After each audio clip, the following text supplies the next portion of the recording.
ஓம் சரவண பவ. வேலும் மயிலும் சேவலும் துணை. என் பிள்ளையே,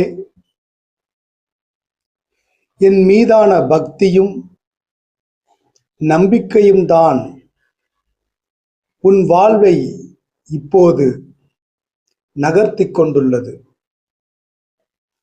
சில இழப்புகளை தாண்டி நீ இப்போது தைரியமாக இருக்க காரணம் என் மீது உனக்குள்ள நம்பிக்கைதான். முன்பெல்லாம் உன் ஆசைப்படிதான் வாழ வேண்டும் என்பாய். ஆனால் சில அனுபவத்திற்கு பிறகு நீ என் விருப்பப்படி வாழ முடிவெடுத்தாய்.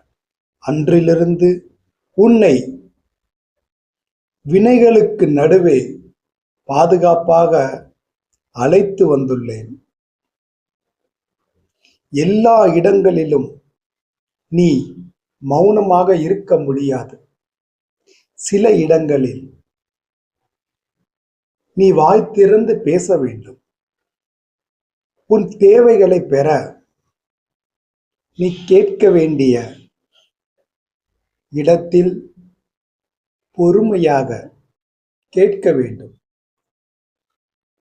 கேட்டால் ஏதாவது நினைப்பார்களோ என்று நினைத்து கேட்காமலே தவிர்த்து வருகிறாய். அதை மாற்றிக்கொள். நேற்று முடிக்கப்படாமல் இருந்த வேலைகள் இன்று முடிவுக்கு வந்திடும். கவலை வேண்டாம்.